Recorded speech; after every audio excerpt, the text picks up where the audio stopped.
Buronan FBI rilis potret tersangka penembakan Charlie Kirk.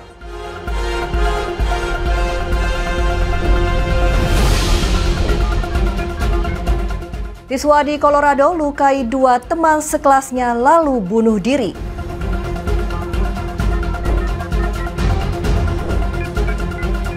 Copenhagen jadi kota paling ramah sepeda di Eropa. Halo pemirsa setia Berita Nasional TV, selamat datang di Mata Dunia, program yang mengupas berita dan peristiwa global dari berbagai belahan dunia. Saya Restu Wulandari akan menemani Anda dan berikut Mata Dunia selengkapnya.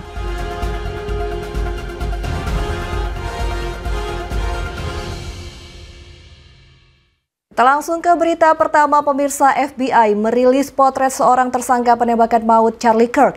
Dalam kasus ini, petugas menyita senapan digunakan menghabisi nyawa korban. Senjata disembunyikan di sebuah hutan dekat kampus tak jauh dari lokasi penembakan. Aktivis politik sayap kanan sekutu Presiden Amerika Serikat Donald Trump, Charlie Kirk, ditembak di sebuah acara di Universitas Utah Valley, Amerika Serikat. Kirk tewas saat menjadi pembicara menjawab tentang kekerasan senjata api. Peluru menyasar di bagian leher korban. Sebelum penembakan terjadi dilaporkan, tersangka pembunuh Charlie Kirk tiba di kampus Universitas Utah Valley pada Rabu siang pukul 11:52 waktu setempat. Kemudian menuju atap gedung dekat area tempat Kirk berbicara. Rekaman menunjukkan ada seorang pria di atas kampus sebelum dan sesudah Kirk ditembak. Senapan diyakini digunakan pelaku ditemukan terbungkus handuk di area hutan dekat kampus. Senapan disita. Dalam kasus ini, FBI merilis potret seorang pria diduga terlibat penembakan Kirk. Pria tersebut masuk daftar pencarian alias buron. Charlie Kirk tutup usia di umur 31 tahun, merupakan pendiri organisasi aktivis muda konservatif Turning Point USA. Kirk, aktivis politik sayap kanan dan sekutu Donald Trump. Seorang siswa melukai 2 teman sekelasnya di Colorado, Amerika Serikat. Pelaku tewas bunuh diri dengan cara mengarahkan senjata ke dirinya sendiri. This morning, new details in the deadly Colorado shooting that sent several students to the hospital. Seorang siswa dilaporkan pihak berwenang menembak dirinya sendiri di sekolah menengahnya di Colorado, Amerika Serikat pada Rabu, 10 September 2025. Dikutip dari ABC News Jumat 12 September 2025, sebelumnya pelaku melukai 2 teman sekelasnya. Kemudian mengarahkan senjata ke dirinya sendiri dan dinyatakan meninggal dunia menurut kantor serif setempat.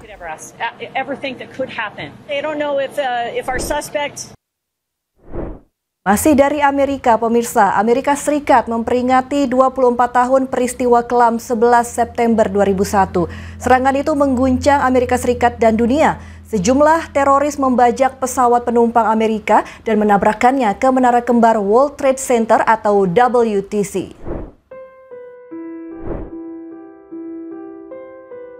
Amerika Serikat memperingati peristiwa kelam 9 September 2001. Tahun ini, serangan mengguncang Amerika Serikat dan dunia memasuki peringatan ke-24 tahun.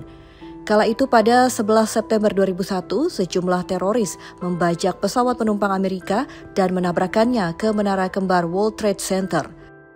Dikutip dari BBC, Jumat 12 September 2025, ada 4 pesawat dibajak terbang di wilayah timur Amerika. Pesawat digunakan sebagai rudal raksasa menabrakkan gedung-gedung bersejarah di New York dan Washington. 2 pesawat menghantam menara kembar WTC di New York. Serangan kedua terjadi 17 menit setelah serangan pertama. Pesawat ketiga hancur setelah menabrak Pentagon, markas besar militer Amerika Serikat berada di luar ibu kota Amerika Serikat, Washington DC. Pesawat keempat jatuh di lapangan Pennsylvania setelah para penumpang melakukan perlawanan. Diyakini para pembajak ingin mengarahkannya menyerang gedung Capitol di Washington. Insiden ini menelan ribuan korban tewas. Akhirnya diketahui pelaku pembajakan adalah jaringan ekstremis Al-Qaeda dari Afghanistan.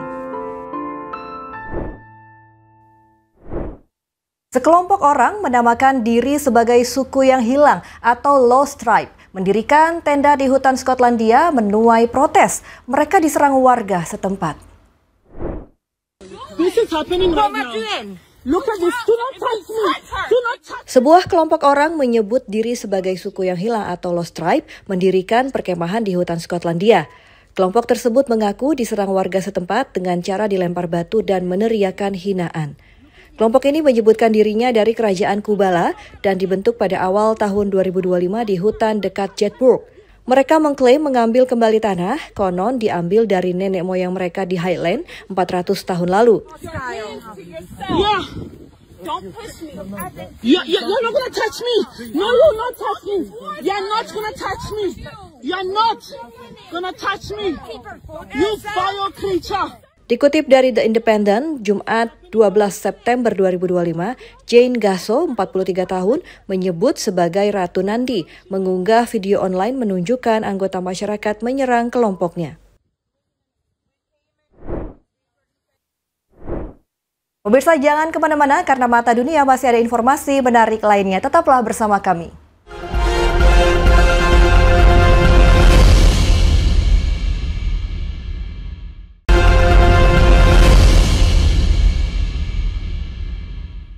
Terima kasih Anda masih bersama kami di Mata Dunia. Pemirsa, seorang petugas serif Texas ditemukan tergantung terbalik di jembatan layang. Warga gotong royong mengevakuasinya.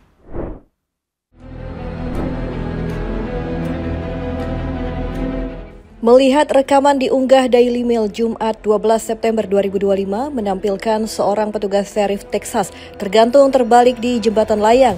Warga beramai-ramai mengevakuasi serif. Akhirnya, serif berhasil dievakuasi.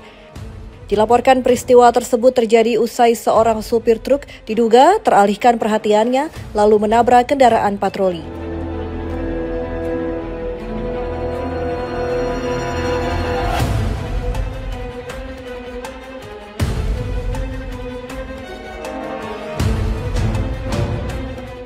Situasi tersebut terjadi saat petugas serif Kabupaten Lubbock yaitu Andrew Cavazos, 49 tahun dan George Martinez, 36 tahun berusaha mengalihkan lalu lintas melindungi dua orang sedang mengganti ban.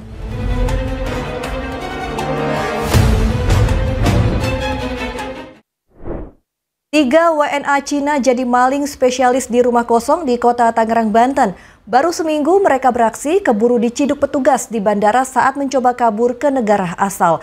Dihitung-hitung, korban alami kerugian 4,5 miliar rupiah. Ini dia rekaman kamera pengintai CCTV menampilkan aksi tiga warga negara asing atau WNA asal Cina. Ketiganya memiliki peran masing-masing. Seorang pelaku memantau situasi di luar rumah, dua pelaku lainnya masuk ke dalam rumah dengan cara memanjat pagar dan merusak pintu. Butuh waktu 30 menit bagi pelaku menggasak harta benda korban.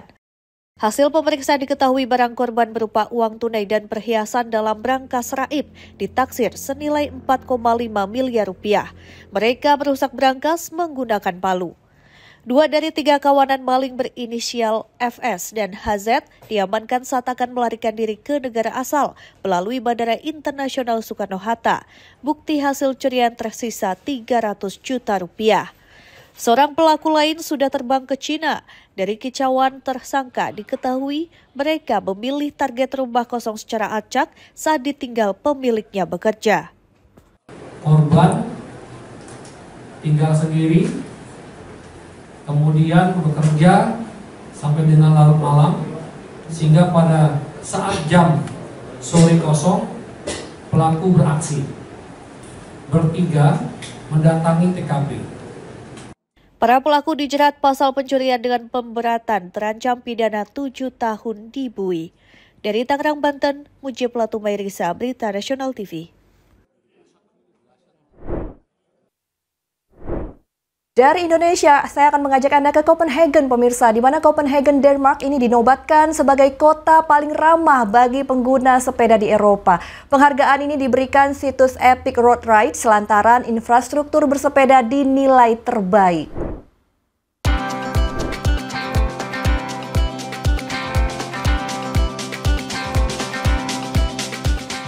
Ibu kota Denmark, Copenhagen, resmi dinobatkan sebagai kota paling ramah pengguna sepeda di Eropa. Penghargaan ini diberikan situs Epic Road Rides menempatkan Copenhagen di posisi teratas berkat infrastruktur bersepeda dinilai terbaik. Penilaian tersebut dilakukan berdasarkan sejumlah indikator, seperti tingkat keselamatan, kondisi cuaca, acara bersepeda, hingga fasilitas penunjang. Fakta bahwa Tour de France Grand Depart 2022 pernah digelar di kota ini juga menegaskan begitu kuat tradisi bersepeda di Copenhagen. Copenhagen dikenal memiliki jalan berkualitas yang baik, rendah tingkat kecelakaan dan pencurian, serta banyak fasilitas penyewaan sepeda. Hampir setengah penduduk memilih bersepeda ke sekolah, kampus, atau tempat kerja, sehingga budaya bersepeda menjadi bagian tak terpisahkan dari kehidupan sehari-hari.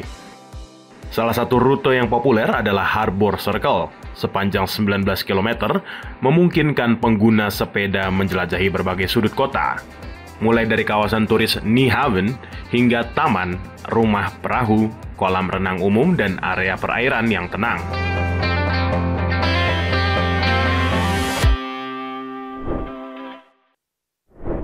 Kita ke informasi entertainment pemirsa. Saga The Conjuring tidak berhenti di layar lebar. Ke depan akan diangkat menjadi serial.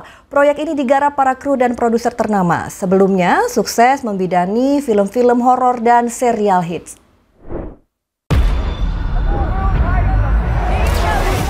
The devil has come to Pennsylvania.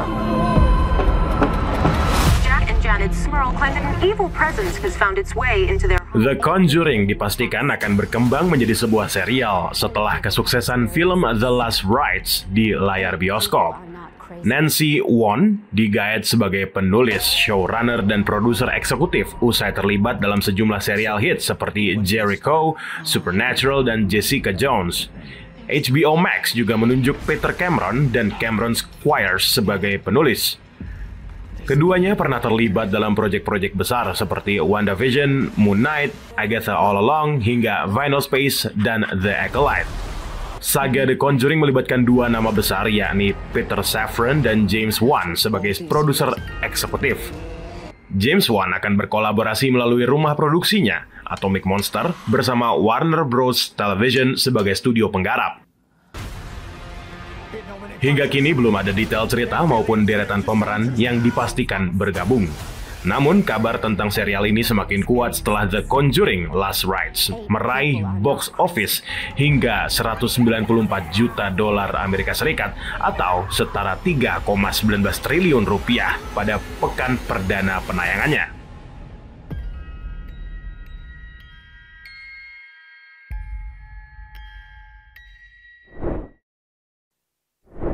Pemirsa, tetaplah bersama kami karena masih ada informasi menarik lainnya. Mata Dunia segera kembali.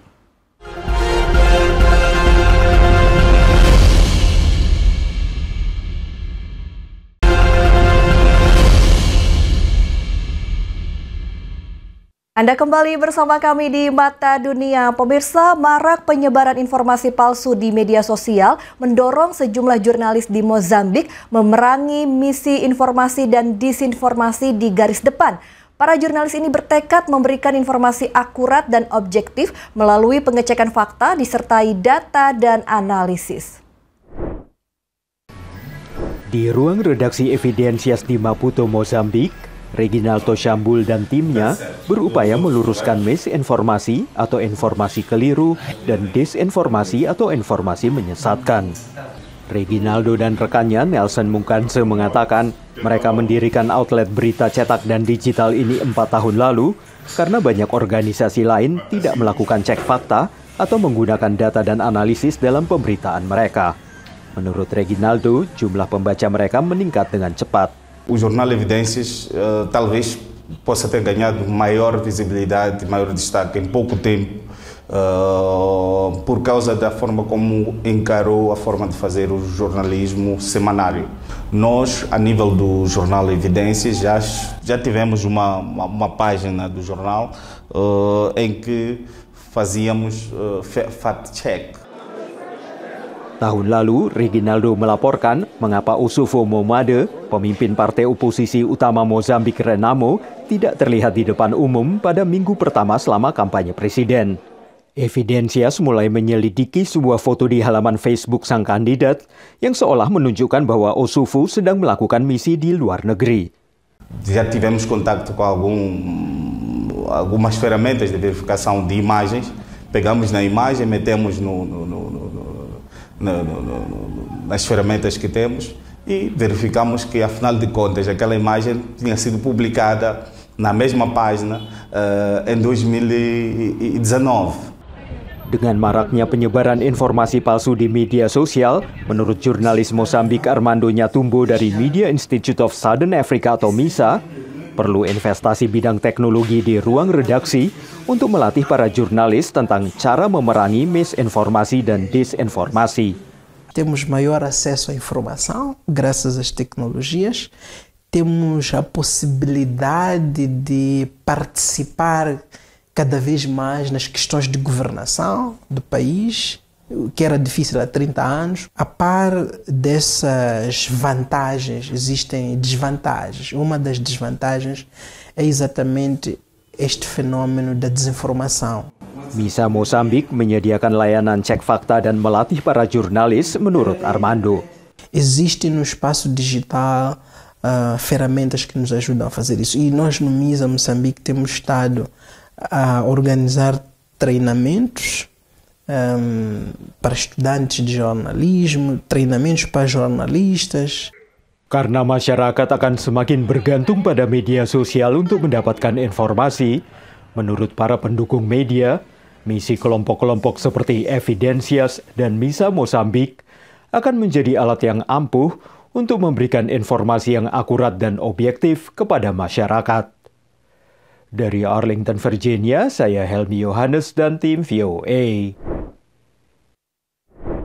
Senang tantangan mencoba hal baru, Miss Indonesia 2006 Kritania Bessow pindah ke Amerika Serikat untuk sekolah perawat. Ternyata tak mudah, ia pindah haluan mendaftar jadi tentara. Sebagai tentara perawat, ia berhasil menamatkan kuliah. Kini, Kritania merintis usaha klinik perawatan lansia di Baytown, Texas. Perjalanan hidup Kritania Bessow memang unik. Saya suka tantangan, udah coba ini dunia modeling, and then I don't really like it. I mean, I love it, the experience.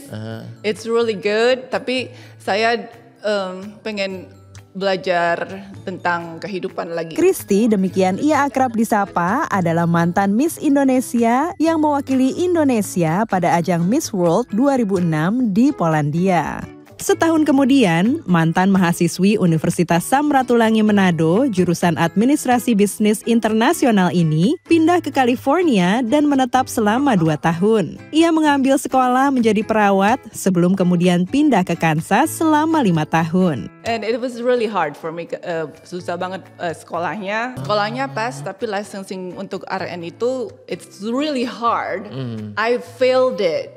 So, untuk sekolah lanjut untuk bachelor's-nya, aku harus pass dulu license-nya. Kebetulan waktu itu ada opening untuk ada program MAFNI namanya, untuk orang-orang yang green card atau yang student visa bisa masuk di Army. Melalui program MAFNI atau Military Accession Vital to the National Interest, Kristi berlatih menjadi tentara selama 3 bulan, termasuk latihan menembak. Saya dapat yang paling bagus, expert shooter. And then, kan waktu itu umur saya 28 tahun waktu masuk. Jadi kebanyakan yang enlisted itu kan 18 tahun. Kebanyakan itu yang 10 tahun lebih muda. Iya. Kalau mereka lari, aku yang ketinggalan di belakang. Ia kemudian ditempatkan di Fort Hood di Corley, Texas, sebagai perawat dan memperoleh pangkat E4 atau kopral. Jadi pas lagi kerja di dalam Army, saya juga bisa ambil sekolah online di universitas biasa, dibayarin sama Army. Kristi berhasil memperoleh lisensi sebagai perawat dan gelar sarjana keperawatan sebelum akhirnya memutuskan untuk berkeluarga dan berkarir sebagai perawat. Pangkat terakhirnya saat pensiun dari tentara adalah sersan. Kini Christy menetap di Baytown, Texas, dan sejak tahun lalu bersama suaminya, ia mulai merintis bisnis assisted living atau klinik perawatan orang tua dengan mobilitas terbatas. Yang paling penting fall precautions-nya, jadi kamar mandi nanti kamar mandinya harus ada rail. You know, we wanted to help out in the community and find a way that we can make a living while helping people in the community. The hardest thing was just taking that leap, the risk factor, because, hundreds of thousands of dollars all at once to try to build the proper facility that you need for this business. It's a little bit scary, so you're taking a risk. Dari Miss Indonesia hingga menjadi tentara dan perawat, kini Christy akan menjalani peran baru sebagai seorang pemilik bisnis. Pelajaran hidup. Ya, saya senang coba hal-hal yang baru. Karena Bapak dulu angkatan laut, jadi kita tiap 2 tahun, 4 tahun pindah gitu. Jadi saya suka belajar sesuatu yang baru. Dari Baytown, Texas, tim VOA.